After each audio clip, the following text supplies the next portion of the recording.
Hello everyone, I hope you're doing well. Today I wanted to make a video about the new version of Hermes, version 19. And generally I don't do updates on versions. I don't usually make videos to talk about new updates, but this time it's really very interesting to discuss the update that Hermes has just released. Today, in version 19, what really caught my attention is the part called Quicksilver. Quite simply, Hermes wanted to focus heavily on speed, on security, and especially on adding features that allow anyone who wants to automate processes within the company. It will first allow Hermes to be granted more permissions, and above all, Hermes is becoming much more expert. I will explain all of this to you in detail. Of course, I wanted to group all these updates together so that it's easy to follow, easy to understand, because it's important to understand the updates. It's important to go to your version and update it to move to version 19. That too is essential. I will explain everything to you in this video. With the new version, we're going to launch a few prompts to see how it responds on the Hermes interface and to understand its importance today. If you're an entrepreneur or freelancer, it's important to use this artificial intelligence to help you save time and money. So stay until the end. At the end, I will give you access to exclusive training from Dr. Firas. Thank you, and let's get started. To update the version, of course, I can go into the system here, go to updates to check for the latest updates, or you can simply go to your server. I use Hostinger's server myself. Here I have a whole set of options. When I click here, you'll see that the update is available. It's the update button. If I click there, the update will start automatically on the server. Of course, I use a Hostinger server, which gives me the WebUI version. It's a version that installs two interfaces for me. A web interface that allows me to manage Hermes in a simple and easy way, and it installs the Hermes agent for me with its very latest version, 0.19. That's the way I work with Hermes. A method that's easy and simple, that doesn't require dealing with code, and doesn't require using interfaces that are a bit difficult or complicated. That's what I recommend for all beginners, to use this web interface. So, of course, on my server, I always have this. This is also an option I always like to share, that for free, you can click here and you have access to a catalog of 1,000 applications. Now, there are actually 1,009. That's great. You can install them on the same server for free. I really mean for free, because on this server, I can install all the applications I want. So I have almost 100 gigabytes of space. I'll leave you the link if you want to get a VPS that allows you to install and test all the AI applications without having to pay again for new installations. Now, coming back to my part about this version, I wanted to break down the updates of Hermes version 0.19 into 12 categories. We'll try to look at them one by one to understand a bit what they're about, what the new features are, and what opportunities or problems Hermes has managed to address with this new update. So the first thing is speed quickness. You know that the name of this update is called the Quicksilver, so that's kind of the theme of this update. They talked a lot about the fact that now the system has become very, very powerful. They even provided some statistics. They say that before, when you sent a message to Hermes, it would take almost, let's say, 4 seconds for it to respond to you. And now, today, it's dropped to much less, to under a second. And that's very important. It's 0.9. And today, that's an 80% gain in time, in speed, whether on the interface, on the terminal, or even on Telegram. And that's very, very important. It's the response speed. And when you compare that with all the other tools, even direct LLMs like Claude, it's really impressive when we're talking about 0.9 seconds response time. And that's mainly, well, the big update in their version. Now, another very interesting update is what they call live reflection. You know that when you ask a question, there are a lot of tasks the agent performs when trying to analyze a problem, especially if it's a complex one. Usually we don't see what it's doing. That is, we simply see that it's loading, that it's thinking. But now what they've implemented, and this is also very interesting, is that instead of waiting, as you see here, for 30 seconds while the system is reflecting, but we can't see what it's doing, now we can see the live reflection. And that's very interesting. And instead of just staring at a little spinning wheel, now we can see the model thinking in real time. We'll see the reflections appear word by word. We can read exactly how it's processing. And this takes Hermes from being a black box to a truly transparent one, where I can actually see the tools and how they're working. I'd like to test a little prompt here. I'm going to enter a prompt where the reflection appears, and I'll ask it to think and give me a bit of feedback. Look here, in reflection mode, when the system starts thinking, I can see its reasoning and of course the result that appears here. This is really, really interesting, but especially this part here, this is the part that interests me the most. It's actually the processing part. The reflection shows exactly what it's doing, all the steps it took to solve the problem I just sent it. And that is a very, very important task. Transparency, and above all for me, it becomes a box where I can fully leverage the system and completely understand how it is thinking. So now here's something new. It's actually this. Smart approvals are now the default. So what is it? This is simply what we call smart approvals. And this is a task that is really very interesting today. You know, before, when I made a request with Hermes, it would keep asking me for permissions. And sometimes these are very, very simple permissions. I give permission to a folder, and in that folder, when it creates a subfolder, sometimes it asks me for permission for a subfolder that it itself created. So sometimes actually the approvals become slow and tiring. And today, in fact, they've implemented it. Now, when I give an instruction, I can actually set restrictions that allow me to somewhat block the system and simply request it with / and denies. So this is a new instruction that will somewhat force the system not to perform a specific task. That means if I want to deny a specific access, I can simply use this instruction. And that actually, in reality, what happens to it? It will use a little artificial intelligence that will actually judge the command in your place, and it won't interrupt the operation unless it's really necessary. And so you can create your own prohibition rules to say, for example, I forbid certain things, and there you go. And you can actually refuse certain actions, and you can really let the system correct that on its own. So I'd like to do a little test. I've prepared a request here. I'm actually going to ask it to analyze my disk.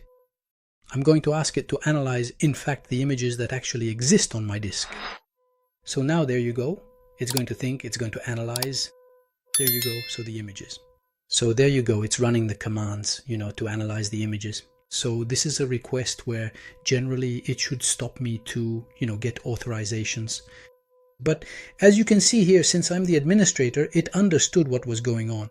And there you go. So now it has actually given the answers and information regarding that. Now look, I'm going to send it a request where I'll ask it not to touch the images, just to clean the cache. So I'm actually running this command. And as you understand, now I've specified the things that it shouldn't do. And so there you go, it's running now. It's asking me to specify the folder. And this is very interesting because here actually it only stops when it's necessary, since there's some confusion about which type of file I want to delete. And there you go. So now it's requesting permissions in order to actually perform actions. But it's a system that will respect the restrictions I've given it and won't do things it's not supposed to. And when I tell it to do something, it only does what I ask, and it only stops me if necessary. And this, in fact, actually improves the relationship between us and Hermes, and it allows us to have a system that's more responsive. And thanks to this option, he calls it smart. And it's an intelligence within the intelligence to help make decisions that are sometimes actually delicate. And it does what's necessary to truly have a system that is stable and fast. So there's also an update on the side, actually, with passwords that will be generated or also managed by Hermes. So here, this is also very important information.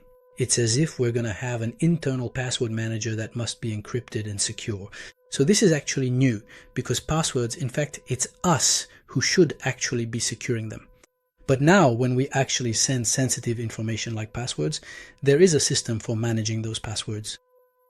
And in reality, we will no longer leave the keys, especially API keys, because that's where they are mostly used, on the Hermes agents. They will not be stored in plain text in a regular file, text or otherwise.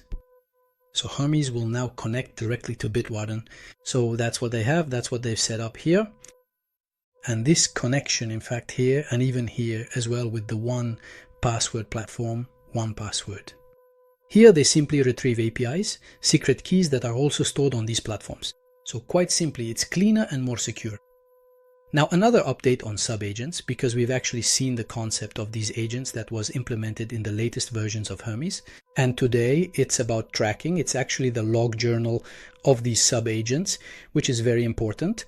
So here we can actually see them directly working, processing, and operating. So now we're going to try to launch a small prompt to see a bit how it works with the sub-agents. I'm actually going to give it 3 tasks and ask it to use 3 sub-agents to work on these tasks in parallel. And so I launch it, and this is what's really interesting. So here, in terms of execution, the system is simply going to create these 3 sub-agents, assign them their respective tasks so that they can be processed. And now it's telling me that it's delegating them in parallel. And now it's loading what we call the skills. And here it's giving me the exact log of these 3 agents so that I can simply see the transcriptions. I can ask it, for example, to display them. For example, right here, I'll tell it to display all of them very clearly and accurately. So, as an example, we'll just go ahead and put the full text of the transcription right here.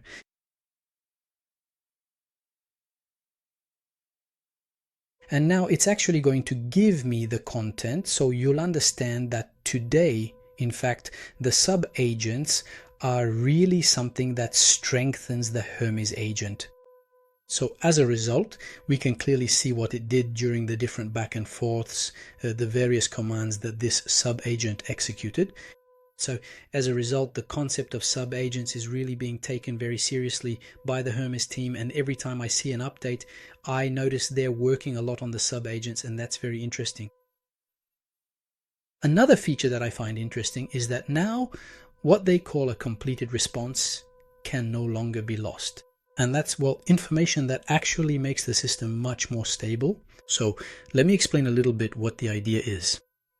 Today, in fact, we know that sometimes when you finish providing information or even interrupt Hermes work, now there will actually be invisible tasks running in the background.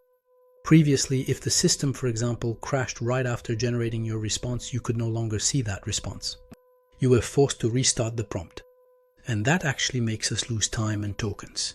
And sometimes it even disappears. And what's really interesting here is that Hermes is now able to save everything. It has what we call a registry, known as a durable registry. And it can actually deliver the result again at the next startup with 0 loss. And that really is something extraordinary about Hermes that you don't actually find in other AI agents. Now, there are other tasks, well, other features which I think aren't very interesting, but still it's important to mention them to be aware of, the updates to Hermes. So here you have the part where you create a single bot and you can actually manage several profiles. Now, it's true that switching profiles is something we can do, even with the other version of Hermes.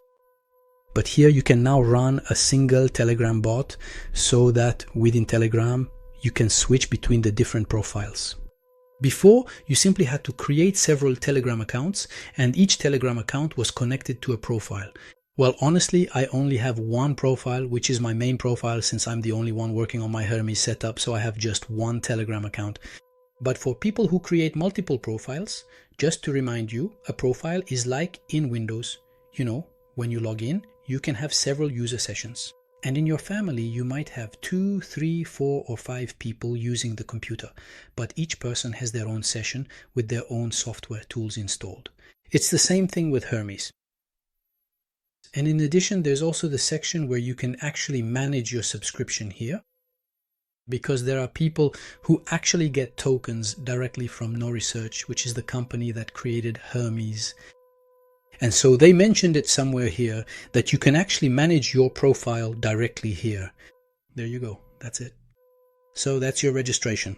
If you have invoices to pay actually directly on No Research, I don't use that since I simply use Ollama. So I use Ollama. I think those who follow me on YouTube know very well that I actually use Kimi with unlimited access. Why? Because quite simply here, as I'm showing you, I just have an LLM that I use here. It's an LLM in the Ollama model, which is unlimited, very powerful, and very interesting. By the way, Kimi 3 has been released, but it's not available on Ollama yet, so I can't use it. But this one is close to, it's adapted to Hermes.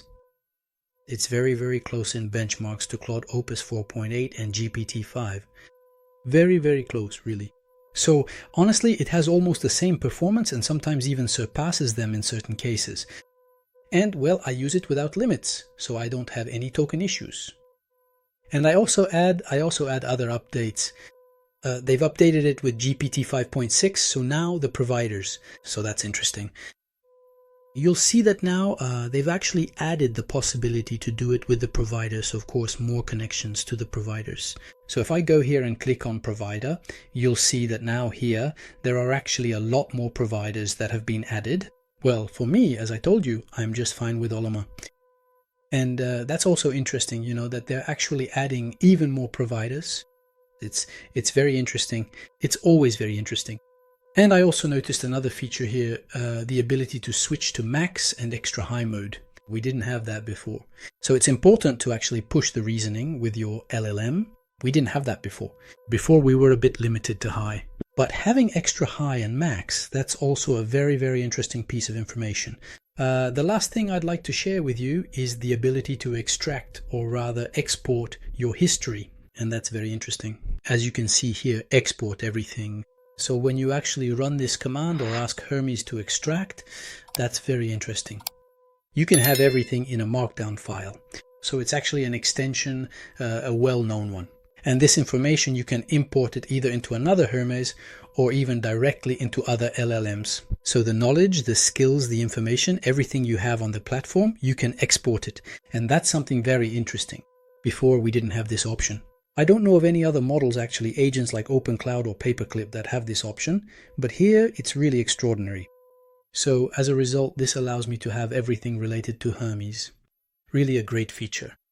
So if you haven't tried this version yet, I'd really like you to test it and let me know in the comments what you think about it.